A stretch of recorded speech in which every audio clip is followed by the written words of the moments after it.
প্রিয় শ্রোতা, আপনাদের সবাইকে স্বাগত জানাই মানবীয় ধৈর্য, বিশ্বাস ও ভাগ্যের এক অসাধারণ আখ্যানে। এটি শুধু একটি গল্প নয়, বরং এক পবিত্র বিশ্বাস এবং ঐশ্বরিক করুণার এক জীবন্ত চিত্র। এই আখ্যানে আমরা দেখব কিভাবে এক নিঃস্ব মা ও মেয়ের অটল আস্থা চরম হতাশার মধ্যেও সেই সব শক্তিকে আকর্ষণ করতে পারে যা মানুষের কল্পনারও অতীত। এক বেদনাময় জীবনের পটভূমিতে যেখানে দুঃখের প্রতিটি নিঃশ্বাস যেন এক নীরব প্রার্থনা হয়ে ওঠে, সেখানে আমরা দেখব কিভাবে এক সরল বিশ্বাস কঠিন বাস্তবতার সব বাধা অতিক্রম করে এক অলৌকিক মিলন ঘটাতে পারে।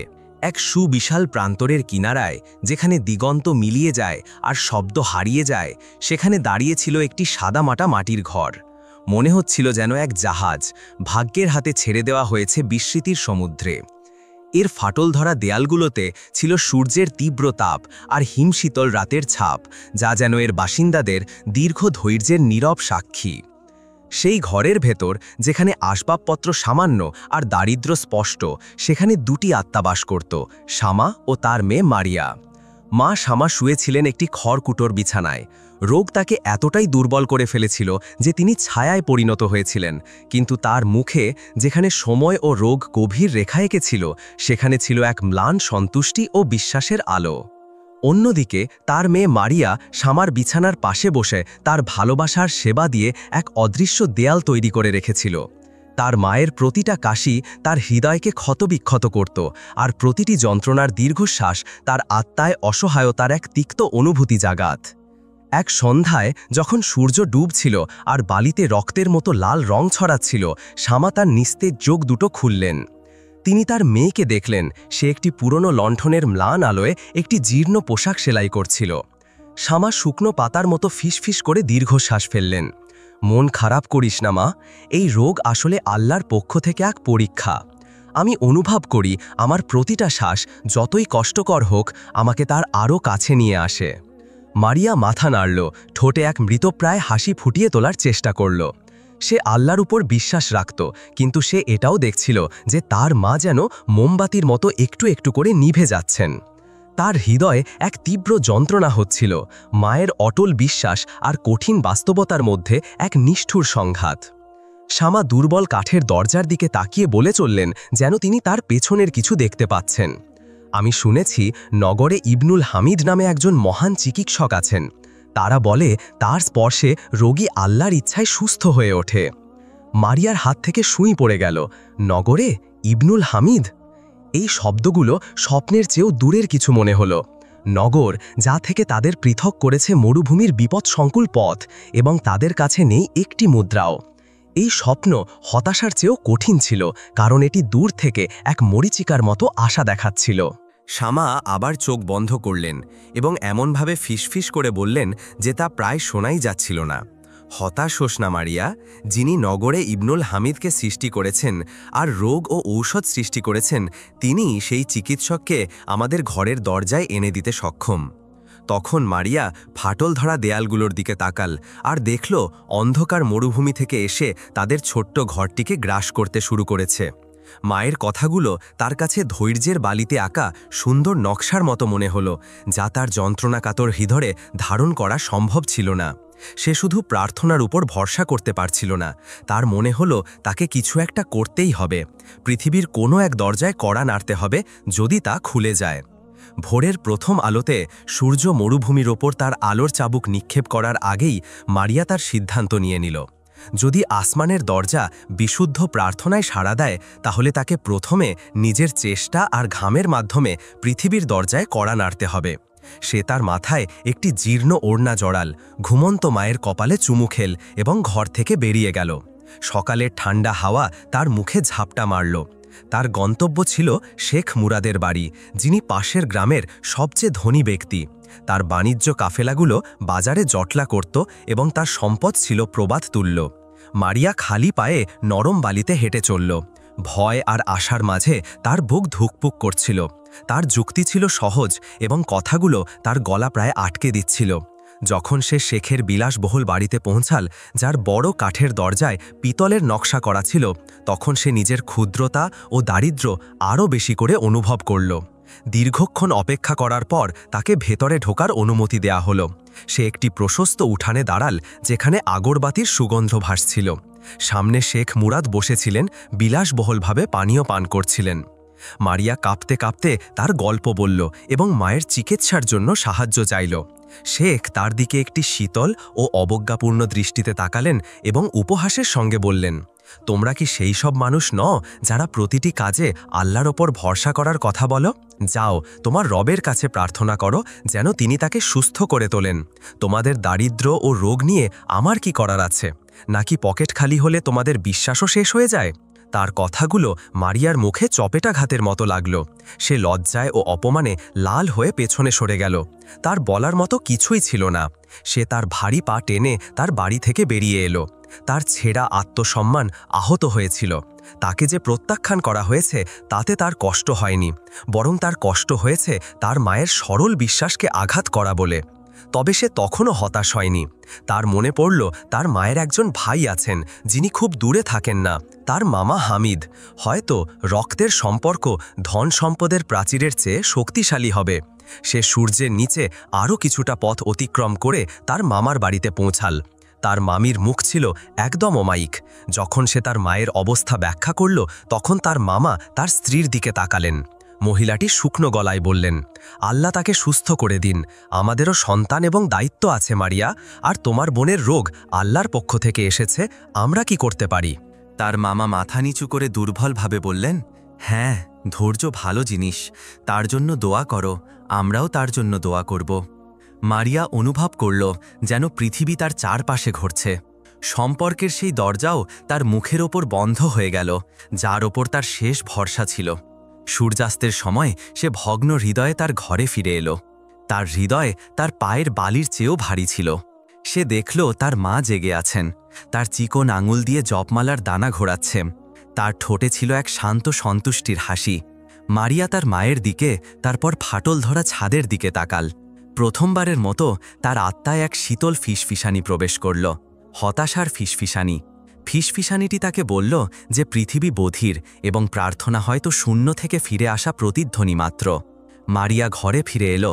যেসব মুখ থেকে সে সাহায্য চেয়েছিল তারা তাকে হতাশ করেছে। ঘরের ভেতরকার বাতাস ভারী, রোগ আর দারিদ্র্যের গন্ধে ভরপুর। সে ধীর পায়ে ভেতরে ঢুকল, তার ভগ্ন আত্মাকে একটি কৃত্রিম শান্তর আড়ালে লুকানোর চেষ্টা করল। মায়ের দৃষ্টিতে সব ধরা পড়ল।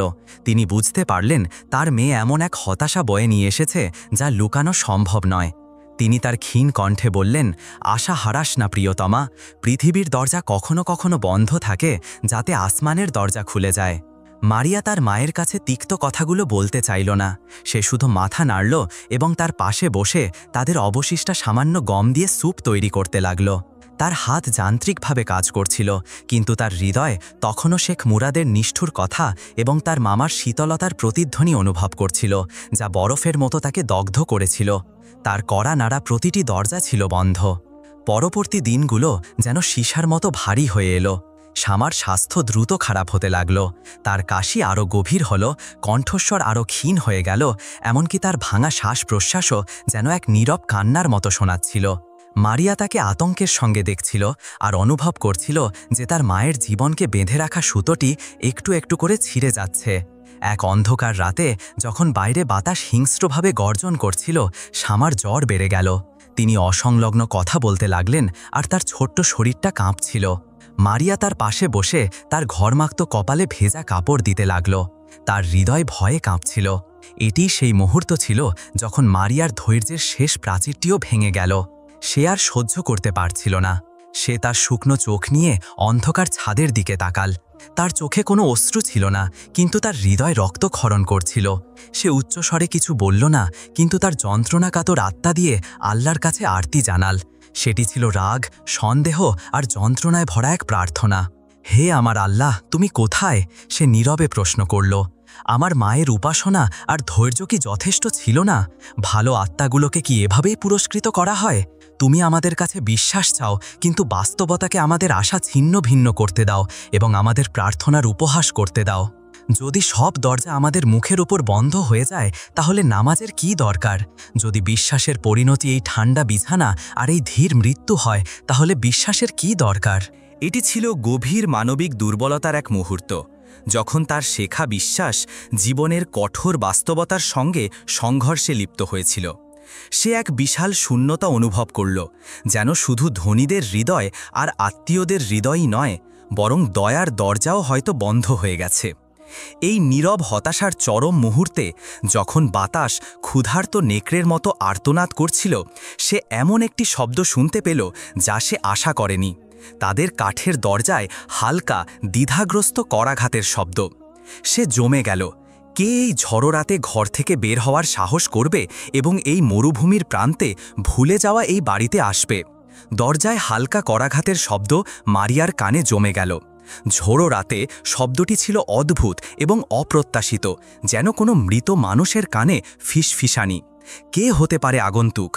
অনেক দিন ধরে তাদের কোনো অতিথি আসেনি, আর সে যেসব দরজায় কড়া নেড়েছিল সেগুলো সবই বন্ধ ছিল। ভয় তার ক্লান্ত হৃদয় প্রবেশ করল।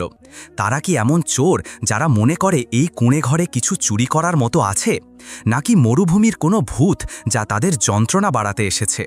কিন্তু করাঘাত আবার হলো, এবার আরও জোর দিয়ে। সঙ্গে একজন ক্লান্ত লোকের কণ্ঠস্বর শোনা গেল। বাড়ির মালিক, কোনো আশ্রয়দাতা আছেন কি? আমরা এমন কিছু লোক যারা ঝড়ে পথ হারিয়েছি এবং আমাদের পথ বন্ধ হয়ে গেছে। মারিয়া তার অসুস্থ মায়ের দিকে, তারপর জীর্ণ দরজার দিকে তাকালো। তার প্রথম প্রবৃত্তি ছিল উপেক্ষা করা। তাদের কাছে কি আছে যা তারা পথহারা অপরিচিতদের দিতে পারে? তাদের কাছে তো তার মায়ের পেট ভরানোর মতোও কিছু নেই। কিছুক্ষণ আগের সন্দেহ তাকে এমন অনুভব করাচ্ছিল যে পৃথিবী তার শত্রু, আর সতর্কতা ও সাবধানতাই তার একমাত্র ঢাল। তবুও তার মা চোখ খুললেন, যেন আগন্তুককে তিনি অনুভব করতে পেরেছেন। তিনি দুর্বল ও ভাঙা গলায় ফিসফিস করে বললেন, মারিয়া, দরজায় অতিথি, আল্লাহর অতিথিকে ফিরিয়ে দেওয়া উচিত নয়। মারিয়ার হৃদয় কেঁপে উঠল। তার অসুস্থতা আর অসহায়তার মধ্যেও তার মা তার উদারতা এবং তার বিশ্বাসের মৌলিকতা হারাননি। তার কথাগুলো মারিয়ার সন্দেহ এবং ভয়ের প্রতি এক মৃদু তিরস্কার ছিল। কিভাবে সে এমন রাতে একজন আগন্তুককে ফিরিয়ে দেবে, যখন তার মা তাকে শিখিয়েছেন যে অতিথি আপ্যায়ন বিশ্বাসের অংশ? মারিয়া উঠল, তার পদক্ষেপে দ্বিধা ছিল, এবং সাবধানে দরজার কাছে গেল। সে সন্দেহের চৌকাঠে দাঁড়িয়ে তার যুক্তিযুক্ত ভয় এবং তার মায়ের হৃদয় থেকে আসা আস্থার মধ্যে সংগ্রাম করছিল। সে তার কাঁপা হাত কাঠের খিলটিতে রাখল। কে ওখানে? সে ফিসফিস করে জিজ্ঞেস করল। তার কণ্ঠস্বর বাতাসের গর্জনে প্রায় হারিয়ে যাচ্ছিল। বাইরে থেকে কণ্ঠস্বরটি, যা অত্যন্ত ক্লান্ত শোনাচ্ছিল, উত্তর দিল, দুজন পথহারা পথিক বোন। আমরা সফরে বেরিয়েছিলাম, কিন্তু ঝড়ে আটকে গেছি। রাত কাটানোর জন্য একটি আশ্রয় খুঁজছি। তার কণ্ঠস্বরে কোনো বিপদের ইঙ্গিত ছিল না, বরং তা ছিল একজন মানুষের কণ্ঠস্বর যে আরেকজন মানুষের কাছে আশ্রয় চাইছে।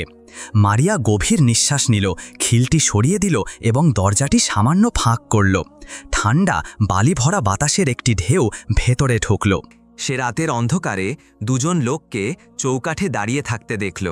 তাদের মুখ পাগড়ি দিয়ে ঢাকা, আর তাদের পোশাকে বালির দানা লেগে আছে। তাদের মধ্যে একজন ছিল একজন বৃদ্ধ, যার মুখে ক্লান্তি ও সম্মানের চিহ্ন ছিল, আর অন্যজন ছিল একজন শক্তিশালী যুবক, যে রক্ষকের মতো তার পেছনে দাঁড়িয়েছিল। সেই মুহূর্তে যখন সে তাদের দুজনকে রাতের অন্ধকারে পথহারা ছায়ার মতো দেখল, তার হৃদয়ে দয়া সব সন্দেহ আর ভয়কে জয় করল। তারা কেবল ক্লান্ত পথিক, এর বেশি কিছু নয়। সে একপাশে সরে গেল এবং তাদেরকে ভেতরে আসার জন্য ইশারা করল। সে নিজেকে সেই আল্লাহর কাছে সমর্পণ করল, যিনি তাদেরকে তার দরজায় পাঠিয়েছেন। দুই অপরিচিত লোক ধীর পায়ে কুড়েঘাড়ে ঢুকল। সঙ্গে নিয়ে এলো রাতের ঠান্ডা এবং ঝোড়ো মরুভূমির গন্ধ। তারা তাদের কাপড় থেকে বালি ঝেড়ে ফেলল এবং নিজেদের চেহারা দেখালো। প্রথমজন ছিলেন একজন সম্মানিত বৃদ্ধ, যার বয়স 60-এর কোঠায়, যার চেহারায় ক্লান্তি ও সম্মানের ছাপ ছিল, এবং তার চোখে বাজপাখির মতো তীক্ষ্ণ দৃষ্টি জ্বলজ্বল করছিল। দ্বিতীয়জন, তার সঙ্গী, ছিলেন একজন যুবক, সুঠাম দেহের অধিকারী। তার দৃষ্টিতে আনুগত্য ও মনোযোগ ফুটে উঠছিল। মারিয়া নীরবে তাদের ঘরের এক কোণে একটি পুরানো মাদুরের দিকে ইশারা করল, যা তার অতিথিদের আপ্যায়নের জন্য একমাত্র জিনিস ছিল। বৃদ্ধ ক্লান্ত হয়ে বসলেন, আর তার সঙ্গী তার পাশে দাঁড়িয়ে রইল।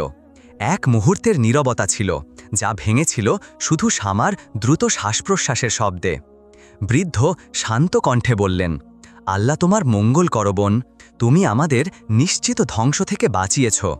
আমরা ভেবেছিলাম এই মরুভূমি আজ রাতে আমাদের কবর হবে। এই সময়ে শামা তার বিছানায় নড়ে উঠলেন এবং তার নিস্তেজ চোখ খুললেন। তিনি অতিথিদের দিকে তাকালেন। তার যন্ত্রণার মধ্যেও তার ফাটা ঠোঁটে এক মৃদু হাসি ফুটে উঠল। তিনি কষ্ট করে তার মেয়েকে ফিসফিস করে বললেন, মারিয়া, অতিথি আপ্যায়ন করো, এরা আল্লাহর অতিথি, তাদের ক্ষুধার্ত রাখা উচিত নয়। তার মায়ের কথাগুলো ছিল এক অপ্রতিরোধ্য আদেশ। মারিয়া এক অদ্ভুত দৃঢ়তা অনুভব করল। সে তার ক্লান্তি এবং হতাশা ভুলে গেল। সে অনুভব করল যে এই দুটি অপরিচিত মানুষকে সম্মান জানানোই এই ভেঙে পড়া পৃথিবীতে তার একমাত্র সঠিক কাজ। এটি তার মায়ের উপদেশ এবং সম্ভবত শেষ উপদেশ। সে উঠল এবং কোণের দিকে গেল, যেখানে তারা তাদের অবশিষ্ট খাবার রাখত। সেখানে বলার মতো কিছুই ছিল না, শুধু এক মুঠো মোটা আটা, কিছু শুকনো খেজুর এবং একটি পানির পাত্র, যা সে সকালে দূরবর্তী কূপ থেকে ভরেছিল। সে এই সামান্য খাবারের দিকে তাকাল এবং লজ্জায় কুঁকড়ে গেল।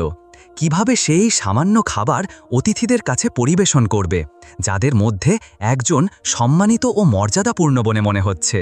কিন্তু তার মায়ের চেহারা এবং তার দৃঢ়তার কথা মনে পড়ল। উদারতা মানে প্রাচুর্য নয়, বরং যা আছে তার মধ্যে থেকে সেরাটা দেওয়া, তা যতই সামান্য হোক না কেন।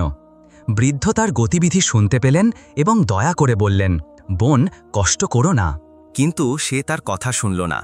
সে আটা নিয়ে পানির সঙ্গে মেশাল এবং ছোট মাটির উনুনে আগুন জ্বালাল।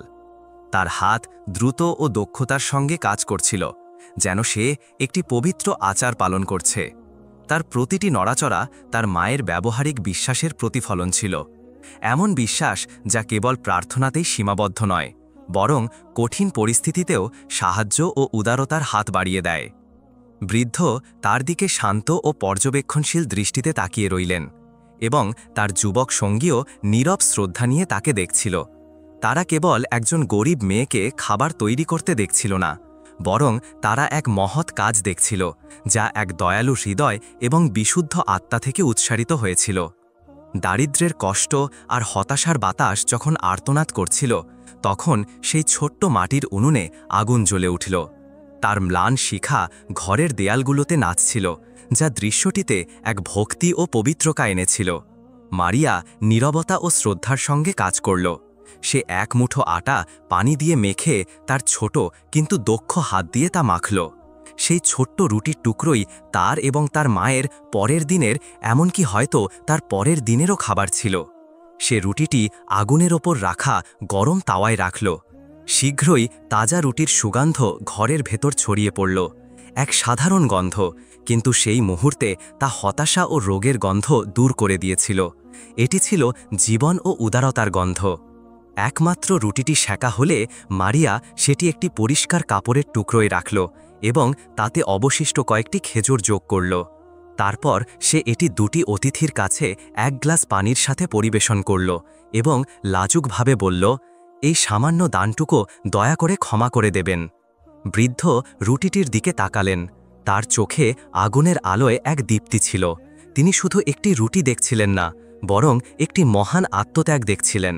তার প্রজ্ঞা ও জীবনের অভিজ্ঞতা থেকে তিনি বুঝতে পারলেন যে এই রুটিটি এই দুই নারীর শেষ সম্বল। তার সত্তার গভীরে কিছু একটা কেঁপে উঠল, এক ধরনের লজ্জা ও ভক্তি এই বিশুদ্ধ উদারতার সামনে। বৃদ্ধ রুটিটি হাতে নিলেন এবং খাওয়ার আগে এটিকে 3 ভাগে ভাগ করলেন। এক ভাগ তার যুবক সঙ্গীকে দিলেন, যে তা শ্রদ্ধার সাথে নিল। এক ভাগ নিজের জন্য রাখলেন এবং তৃতীয় ভাগটি মারিয়ার দিকে বাড়িয়ে দিয়ে বললেন, পূর্ণতা আসে ভাগ করে নেওয়ার মাধ্যমে বোন। মারিয়া দ্বিধা করল। তখন তার চোখ তার শুয়ে থাকা মায়ের চোখের সঙ্গে মিলিত হল। শামার মুখে সন্তুষ্টির এক আভা দেখা গেল, যেন তিনি তাকে গ্রহণ করার জন্য ইশারা করছেন। মারিয়া তার কাঁপানো হাতে রুটির টুকরোটি নিল এবং নীরবে খেতে বসল। সেই মুহূর্তে সেই ছোট্ট কুঁড়েঘরটি এক আধ্যাত্মিক ভোজশালায় পরিণত হল। তারা সবাই শুধু রুটি আর পানি ভাগ করে নিচ্ছিল না, বরং তারা মানবতার এক বিশুদ্ধ মুহূর্ত ভাগ করে নিচ্ছিল, যেখানে দান বস্তুগত সীমা অতিক্রম করে আত্মার ভাষা হয়ে ওঠে। যখন তারা খাচ্ছিল, শামা নীরব দোয়া ফিসফিস করে বলছিলেন। তার ক্লান্ত বুক থেকে অস্পষ্ট শব্দ বের হচ্ছিল। বৃদ্ধ তার কথা শুনলেন এবং তার ফ্যাকাশে মুখের দিকে তাকিয়ে রইলেন, যেখানে যন্ত্রণা ও ধৈর্যের রেখা আঁকা ছিল। তিনি তার মেয়ের নিস্তেজ চেহারা এবং তার তরুণ কপালে খোদাই করা উদ্বেগও লক্ষ্য করলেন। যখন তাদের খাওয়া শেষ হলো এবং বাইরের বাতাস কিছুটা শান্ত হলো, তখন কৌতূহল বৃদ্ধকে গ্রাস করল।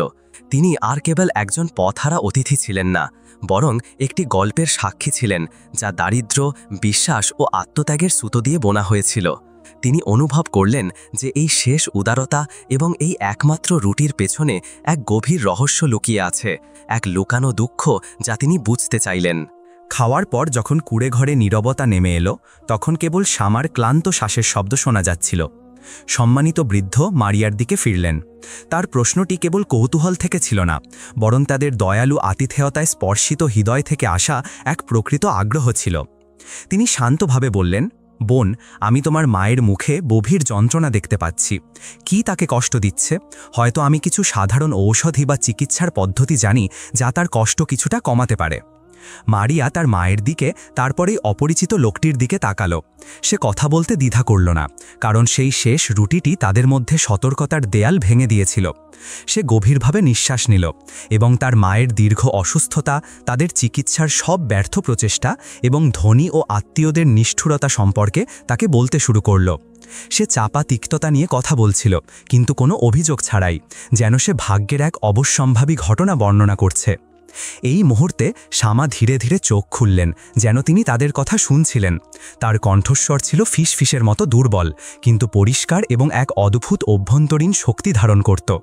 তিনি মারিয়াকে তার দৃষ্টি দিয়ে কথা বলতে বারণ করলেন এবং বললেন, কিছু হবে না বাছা, আমার জীবন কোনো অভিযোগ নয়, বরং একটি সাক্ষ্য। সবাই নীরব হয়ে তাকে শুনতে লাগল।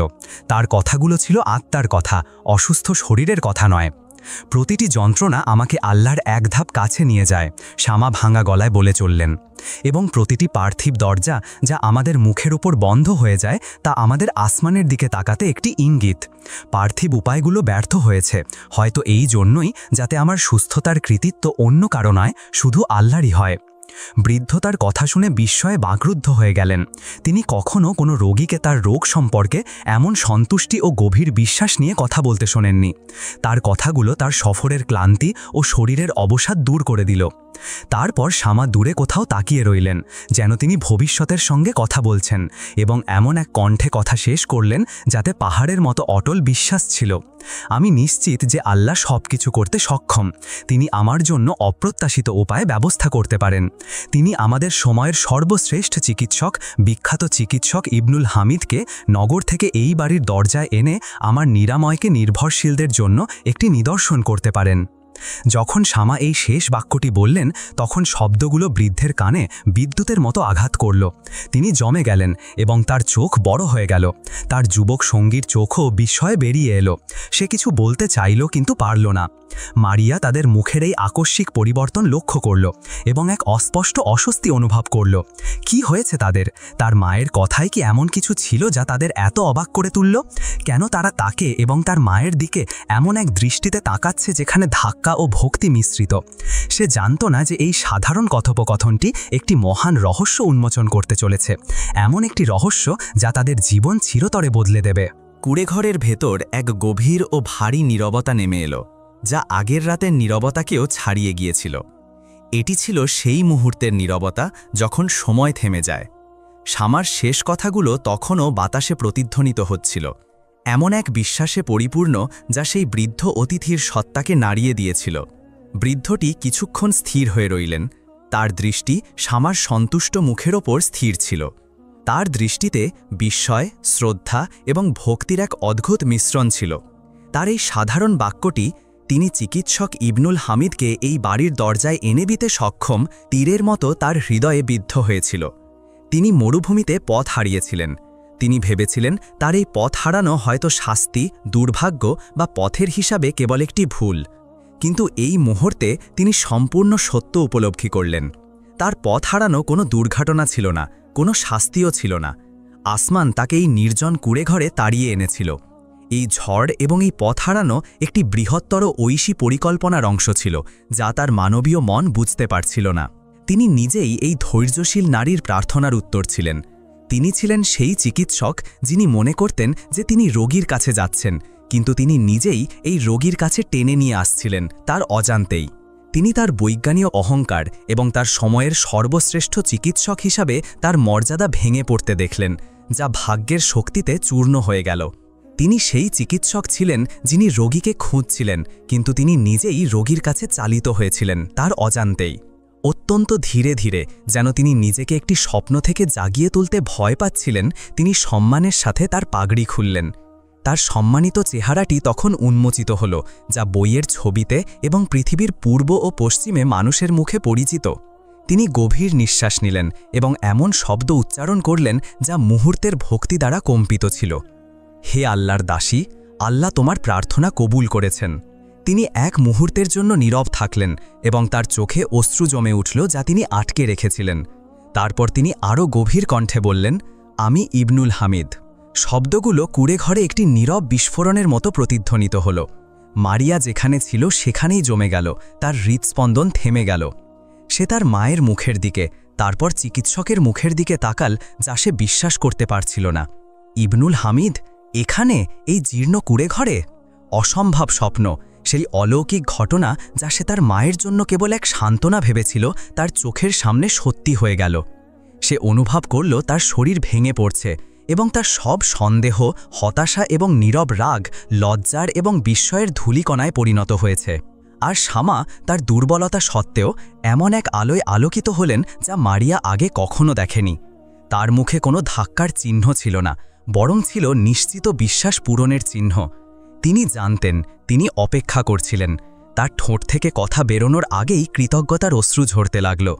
এক মহান প্রচেষ্টায় তিনি আল্লাহকে ধন্যবাদ জানানোর জন্য নিজেকে সেজদায় আনতে চাইলেন, কিন্তু তার দুর্বল শরীর তাকে সাহায্য করল না। তিনি বালিশে মাথা নত করে ফিসফিস করে বললেন, আলহামদুলিল্লাহ, আলহামদুলিল্লাহ, যার অনুগ্রহে সব ভালো কাজ সম্পূর্ণ হয়। সেই মহান মুহূর্তে বিজ্ঞান বিশ্বাসের সাথে মিলিত হল এবং কারণ তার ফলস্বরূপের সাথে মিলিত হল। সবাই দেখল কিভাবে ভাগ্য তার সুতো এমন উপায়ে বুনছে যা মানুষ বুঝতে পারে না, যাতে নিশ্চিত করা যায় যে সবচেয়ে খাঁটি প্রার্থনা হল সেই প্রার্থনা যা এমন এক হৃদয় থেকে উত্থিত হয় যার কাছে আল্লাহ ছাড়া আর কেউ নেই। সেই মহান প্রকাশের মুহূর্তের পর যেখানে শ্বাস প্রশ্বাস থেমে গিয়েছিল, সেই ছোট্ট কুঁড়ে ঘরটি হতাশার স্থান থেকে আশার মন্দিরে পরিণত হল। ইবনুল হামিদ আর কেবল একজন পথহারা অতিথি ছিলেন না, বরং তিনি রহমতের এক প্রেরিত বার্তা হয়ে এসেছিলেন। তিনি তার জায়গা থেকে উঠলেন, সফরের সব ক্লান্তি তার থেকে দূর হয়ে গিয়েছিল। তিনি একজন চিকিৎসকের দৃঢ়তার সাথে নড়াচড়া করলেন, যিনি একজন রোগীর নিরাময়ের মাধ্যমে তার সন্ধান খুঁজে পেয়েছেন। তিনি সম্মানের সাথে শামার বিছানার কাছে গেলেন এবং তার পাশে বসলেন। তিনি সরাসরি পরীক্ষা শুরু করলেন না, বরং এক সহানুভূতিপূর্ণ কণ্ঠে বললেন, আমি তোমাকে অনুরোধ করছি, হে আল্লাহর দাসী, এখানে আমার উপস্থিতি আমার কর্মের চেয়ে আল্লাহর পক্ষ থেকে একটি আদেশ হিসেবে বিবেচনা করো। নিরাময়কারী আল্লাহ, আর আমি কেবল তার পাঠানো একটি দুর্বল মাধ্যম। ইবনুল হামিদ তার দক্ষ আঙ্গুল দিয়ে কাজ শুরু করলেন। তিনি শামার নাড়ি পরীক্ষা করলেন, তার কপালের তাপমাত্রা অনুভব করলেন এবং তার ভাঙা শ্বাসের শব্দ মনোযোগ দিয়ে শুনলেন। মারিয়া বিস্ময় ও নীরবতায় তাকে দেখছিল, যেন সে একটি অলৌকিক ঘটনা দেখছে। তার প্রতিটি নড়াচড়া তার হৃদয়ে আশার এক নতুন কিরণ জাগাচ্ছিল। তার মায়ের যে আধ্যাত্মিক স্বপ্নের কথা সে শুনেছিল, তা তার চোখের সামনে এক বাস্তবতায় পরিণত হল। পুঙ্খানুপুঙ্খ পরীক্ষার পর ইবনুল হামিদ মাথা তুলে মারিয়াকে বললেন, তার রোগ গুরুতর এবং দীর্ঘদিন ধরে অবহেলিত, কিন্তু আল্লাহর ইচ্ছায় এটি অসাধ্য রোগ নয়। তার বিশেষ ওষুধ ও মিশ্রণ প্রয়োজন, যা আমি এখন আমার সঙ্গে বহন করছি না।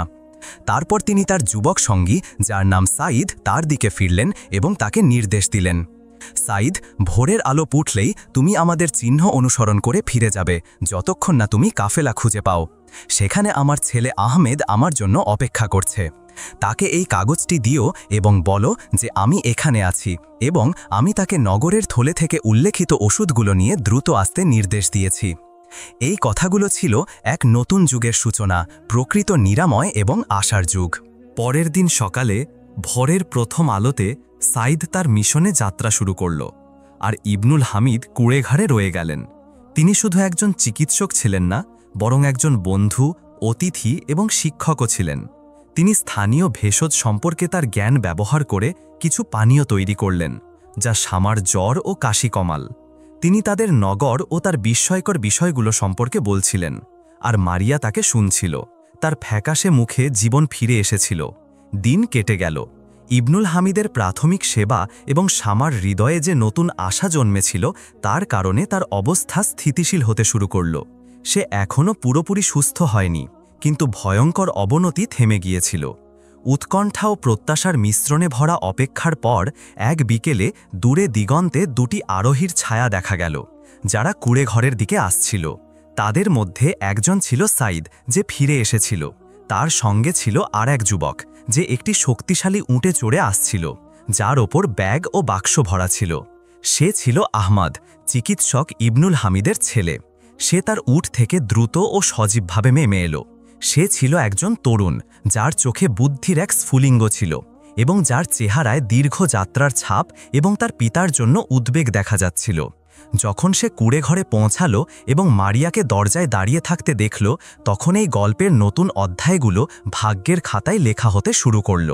ইবনুল হামিদের ছেলে আহমদের আগমনের সাথে সেই ছোট্ট কুড়েঘরটি জীবন ধারণের এক মৌচাকে পরিণত হল। আহমদ নগর থেকে আনা তার ব্যাগ এবং বাক্সগুলো খালি করল, যার ভেতর থেকে বিরল ঔষধপত্র, মিশ্রিত দ্রব্য, অদ্ভুত রঙের গুঁড়ো এবং তীব্র গন্ধের শিশি বেরোল।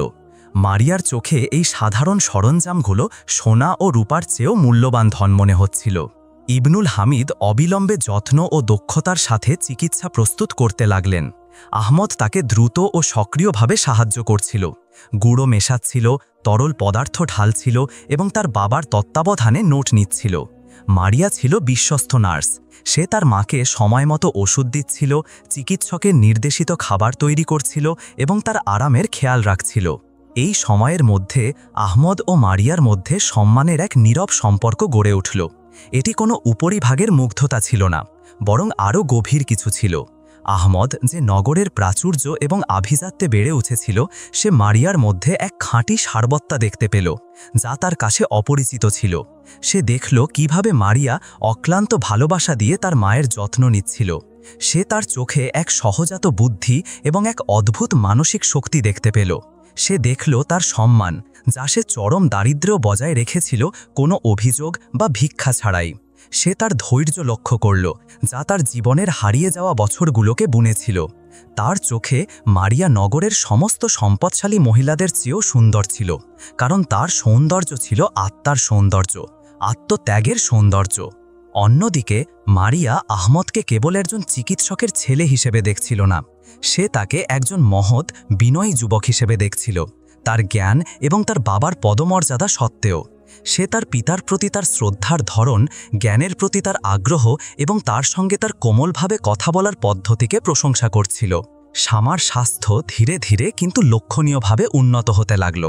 তার ফ্যাকাশে মুখে রক্তের রং ফিরে এলো, তার কাশি শান্ত হলো এবং তিনি অন্যের সাহায্য ছাড়াই তার বিছানায় বসতে সক্ষম হলেন। মায়ের স্বাস্থ্যের প্রতিটি উন্নতির সাথে মেয়ের হৃদয়ে নতুন আশা ফিরে এলো। এক শান্ত সন্ধ্যায় যখন ইবনুল হামিদ সন্তুষ্টির সাথে তার রোগীকে দেখছিলেন এবং শামা গভীর শান্ত ঘুমেছিলেন, তখন আহমদ তার বাবার সাথে কুঁড়েঘরের বাইরে বসে তারার আলোয় কথা বলতে লাগল। দীর্ঘ নীরবতার পর আহমদ লাজুকতা ও দৃঢ়তার মিশ্রণে ভরা এক কণ্ঠে তার বাবাকে বলল, বাবা, আমি এই জায়গায় যা দেখেছি তা পুরো নগরেও দেখিনি। আমি এই মেয়ে মারিয়ার মধ্যে ধৈর্য, আত্মত্যাগ এবং সম্মান মূর্ত হতে দেখেছি। ইবনুল হামিদ তার ছেলের দিকে তাকালেন এবং হাসলেন। তিনি জানতেন তার মনে কি চলছে। আহমদ আরও বলল, তার মায়ের জন্য সে যে তার যৌবন উৎসর্গ করেছে তা যে কোনো দেনমোহরের চেয়ে মূল্যবান এবং তার সম্মান যে কোনো বংশ বা মর্যাদার চেয়েও মূল্যবান। তাই যদি আপনি রাজি হন এবং যদি সে এবং তার মা রাজি হন, তাহলে আমি তাকে বিয়ে করতে চাই। আহমদের কথায় কোনো করুণার সুর ছিল না, বরং এমন এক মানুষের সুর ছিল যে ধূলিকণায় এক রত্ন খুঁজে পেয়েছে এবং তাকে রক্ষা ও সম্মান করতে চায়। ইবনুল হামিদের চোখে গর্ব ও আনন্দ ঝলমল করে উঠল। তিনি বুঝতে পারলেন যে মারিয়ার আত্মত্যাগের পুরস্কার কেবল তার মায়ের নিরাময় ছিল না, বরং এই ঐশ্বরিক প্রতিদানও ছিল যা তার ভবিষ্যতের নিরাপত্তা নিশ্চিত করতে এসেছিল। কয়েক সপ্তাহের নিবিড় চিকিৎসা এবং যত্নশীল পরিচর্যার পর যা প্রায় অলৌকিক ঘটনা ছিল তাই ঘটল। শামা তার অসুস্থতার বিছানা থেকে উঠলেন এবং দীর্ঘ মাস প্রথমবারের মতো নিজের পায়ে দাঁড়ালেন। তিনি তখনও তার পুরো শক্তি ফিরে পাননি, কিন্তু নিরাময় সম্পূর্ণ ছিল। কাশি চলে গিয়েছিল, জ্বর উধাও হয়েছিল এবং জীবন আবার তার শিরায় প্রবাহিত হতে শুরু করেছিল। তার প্রথম পদক্ষেপটি ছিল ঘরের বাইরে এসে খোলা আকাশের নিচে 2 রাকাত শুকরিয়া নামাজ আদায় করা, আর তার চোখ থেকে বৃষ্টির মতো অশ্রু ঝরছিল। এই শুভ নিরাময়ের সাথে আরেকটি আনন্দও এসেছিল। ইবনুল হামিদ যখন শামার কাছে তার ছেলে আহমদের সাথে মারিয়ার বিয়ের প্রস্তাব দিলেন, তখন মায়ের হৃদয় এক বিশাল আনন্দে ভরে উঠল। তিনি তার মেয়ের জন্য আহমদের মতো একজন মহৎ স্বামী বা ইবনুল হামিদের মতো পরিবার কল্পনাও করতে পারেননি। আর মারিয়া লাজুকতা ও বিনয়ের সাথে রাজি হল। তার হৃদয়ে নতুন অনুভূতির স্পন্দনে স্পন্দিত হচ্ছিল, ভবিষ্যতের জন্য আশা, আনন্দ এবং শান্তির অনুভূতি। সেই ছোট কুঁড়ে ঘরে একটি সাধারণ কিন্তু শুভ বিয়ের অনুষ্ঠান অনুষ্ঠিত হল। ইবনুল হামিদ এবং তার বিশ্বস্ত সঙ্গী সাঈদ এর সাক্ষী ছিলেন। সেখানে কোনো প্রাচুর্য বা বিলাসিতা ছিল না, কিন্তু আনন্দ ও আশীর্বাদ স্থানটিকে পূর্ণ করে তুলেছিল। সেই কুঁড়েঘর যা একদিন হতাশা ও রোগের মঞ্চ ছিল, আজ এক নতুন জীবনের সূচনা লগ্ন হয়ে উঠল। শামার সুস্থতা পর্ব শেষ হওয়ার পর ইবনুল হামিদ জোর দিয়ে বললেন যে তার এবং তার মেয়ের জায়গা আর এই নির্জন মরুভূমিতে নয়। তিনি কাফেলা নগরে ফেরার জন্য প্রস্তুত করলেন। এবার কাফেলাটি 2জন পথহারা অতিথির ভার বহন করছিল না, বরং একটি সম্পূর্ণ পরিবারের ভার বহন করছিল। শামা ও মারিয়ার নগরে স্থানান্তর শুধু একটি স্থান পরিবর্তন ছিল না, এটি ছিল ঐশ্বরিক প্রতিদানের এক বাস্তব প্রতীক। দারিদ্র্য থেকে প্রাচুর্যে, একাকিত্ব থেকে পরিবারে এবং উদ্বেগ থেকে শান্তিতে স্থানান্তর। বছর কেটে গেল এবং নগরের ইবনুল হামিদের বিশাল বাড়িতে জীবন সমৃদ্ধ হল। মারিয়া তার বুদ্ধি এবং ভালো ব্যবস্থাপনার মাধ্যমে বাড়ির কর্ত্রী হয়ে উঠল। আহমদের সাথে তার সন্তান হল, যারা বাড়িতে আনন্দ ও সুখ যোগ করল। আর দাদি শামা তার বাটি জীবন সম্মান ও মর্যাদায় কাটালেন। তার নাতি নাতিনীরা তার চারপাশে জড়ো হয়ে তার অদ্ভুত গল্প শুনত। এক জ্যোৎস্নালোকিত রাতে যখন পরিবার বিশাল উঠানে একত্রিত ছিল, শামা আকাশের দিকে তাকালেন এবং তার নাতি নাতিনীদের, সন্তানদের এবং সমগ্র বিশ্বের উদ্দেশ্যে তার জীবনের প্রজ্ঞা সংক্ষিপ্ত করে বললেন, সব সময় মনে রেখো হে আমার সন্তানেরা, আল্লাহ ধৈর্যশীলদের পুরস্কার নষ্ট করেন না। যখন তোমাদের সামনে সব পার্থিব দরজা বন্ধ হয়ে যায়, তখন দুঃখ করো না, কারণ আসমানের দরজা তোমাদের জন্য খোলা হতে চলেছে। আর জেনে রেখো, সবচেয়ে খাঁটি প্রার্থনা হলো সেই প্রার্থনা যা এমন এক হৃদয় থেকে উত্থিত হয় যার কাছে আল্লাহ ছাড়া আর কিছু নেই এবং যার কাছে আর কারো কাছে কিছু চাওয়ার নেই। আপনারা কি মনে করেন আমাদের জীবনে বিশ্বাসকে আরও শক্তিশালী করে তোলার জন্য কোনটি অধিক কার্যকর?